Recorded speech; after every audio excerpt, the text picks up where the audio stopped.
el macrismo, en todas sus variantes, ha dejado en claro, pero muy en claro, sin ni el más mínimo resquicio, ni el más mínimo espacio para la duda, acerca de que su política va a ser la de cortar derechos sociales, cortar derechos laborales.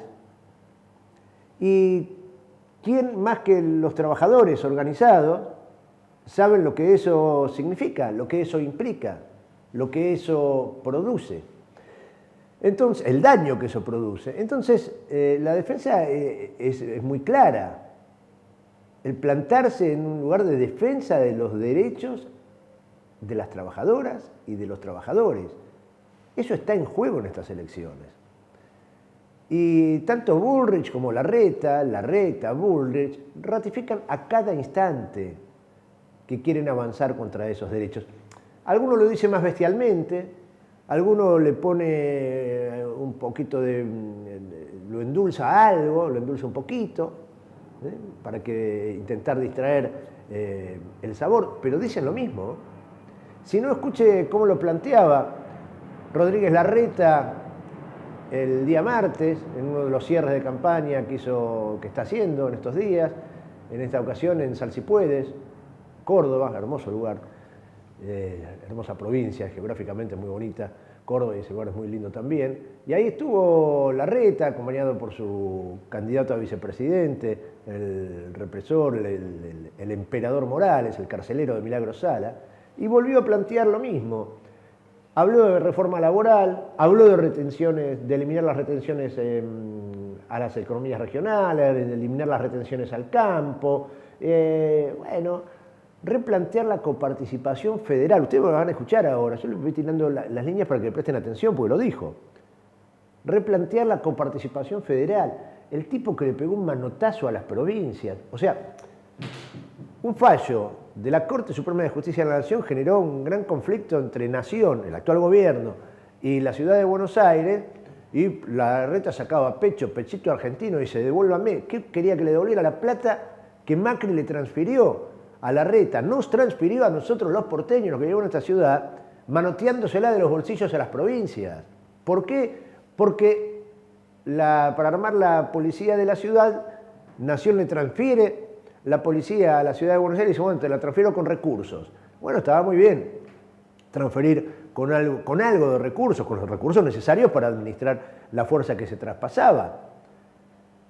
La ciudad autónoma de Buenos Aires es, además, la capital federal de la Argentina. Entonces, bueno, tenía cierta lógica enviarla con recursos. ¿Qué hizo Macri cuando llegó a la presidencia? Dijo, bueno, esto es poco, vamos por más.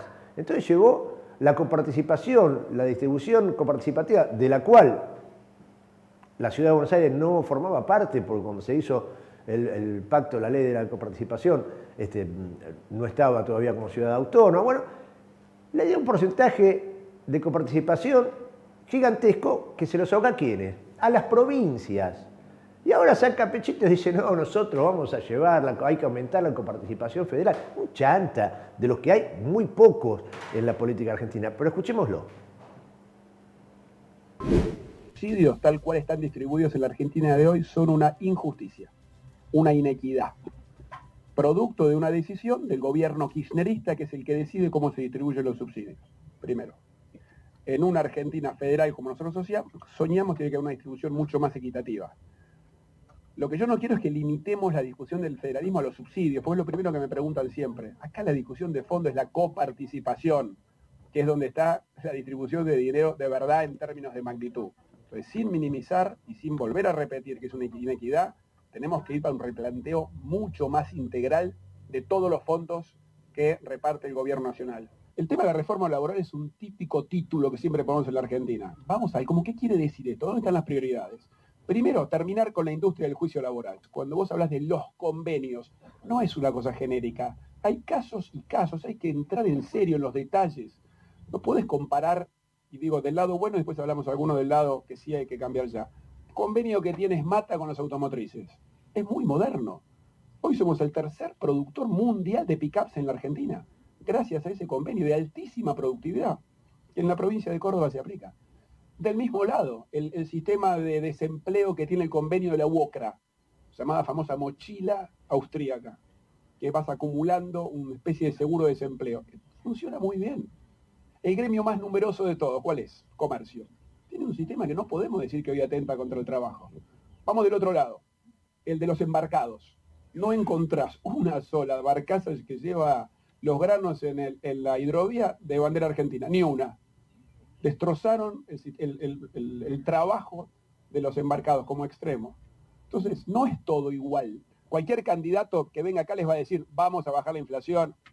Eso lo dicen todos, qué piola. La pregunta es cómo. Primero, terminando con el déficit fiscal, dejando de gastar de más. Es insostenible, en un año déficit fiscal cero. 2, de la mano de eso, terminar con la maquinita infernal de la emisión. La emisión de dinero genera inflación más tarde o más temprano en el mundo entero. 3, para garantizar eso, una ley, porque tiene que ser por ley, que asegure la independencia del Banco Central y que haga que el gobierno no puede tocarle la puerta más al Banco Central para pedirle plata cuando quiera gastar más. Hace falta explicarlo. Terminar con el negocio, con la industria del juicio laboral.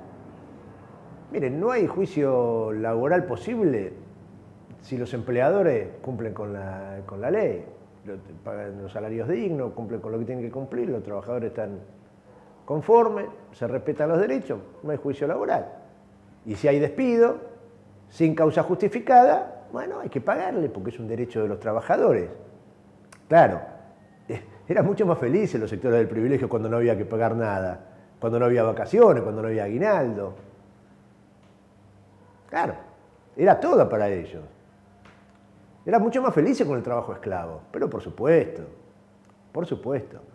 Ahora, dice, bueno, hay que terminar vamos a terminar con la inflación. ¿Cómo se termina con hay que terminar con el déficit, hay que terminar con el déficit, con el gasto. ¿Cuál es el gasto? ¿A dónde se va el gasto? Parte sabemos, ¿no?, que se va a pagar intereses de la deuda que ellos tomaron, de una deuda impagable. Cuando hay que terminar con el gasto, ¿a qué se refiere? ¿A los salarios de los trabajadores estatales? Bueno, quizás esté hablando de eso, de bajarle más los salarios, de echar enfermeras, echar docentes, echar médicos. ¿Habla de eso? Sí, seguramente que habla de eso. Entonces está claro lo que vienen planteando. Y por eso los trabajadores organizados se plantan con firmeza para decir, mire, el camino no es votar a estos tipos, ¿eh? Ese es un camino plagado de espinas, plagado de espinas y sin soluciones para nadie, salvo para ellos. Salvo para ellos, salvo para los sectores del privilegio que están representados por Bullrich y por Larreta. Por supuesto que por Milei también, que ya es demencial lo que propone. Pero no se equivocan a dónde van, no se equivocan, no tienen duda ellos cuáles serían las víctimas de sus políticas. Cuando dicen hay que dejar de emitir, claro, ustedes acuérdense lo que pasó en la pandemia y pone el ejemplo de los trabajadores de comercio, los convenios de comercio. Ciudad de Buenos Aires le puso un peso durante la pandemia en el bolsillo a alguien cuando estábamos cuidándonos para no morirnos. O el único que puso un mango en el bolsillo, que encima fue poco, porque tendría que haber sido más. Pero no había. ¿Por qué no había? Porque Argentina estaba endeudada. ¿Y por qué estaba endeudada? Porque Macri pidió 57.000 millones de dólares. Y teníamos que estar cuidándonos en nuestras casas para no morirnos, para no contagiarnos, para no contagiar. Y el Estado Nacional decidió poner plata en el bolsillo de las trabajadoras y de los trabajadores y además poner plata en el bolsillo ¿de quiénes? De los patrones, de los empresarios, de los comerciantes. ¿Por qué? Porque se ocupó de pagar parte de los salarios mientras no se producía, mientras no se comercializaba. La ciudad de Buenos Aires, el estado más rico de la República Argentina, ¿dio algún tipo de asistencia aún en ese momento de crisis tremenda, de emergencia absoluta? No, tardó más de un año en bajar ingresos brutos a los comerciantes. Ese fue el aporte de Horacio Rodríguez Larreta, que dice que no hay que emitir, que no hay que darle a la maquinita, que hay que bajar el gasto. Las cosas son como son, no como te las cuenta Larreta a través de su red de propaganda oficial.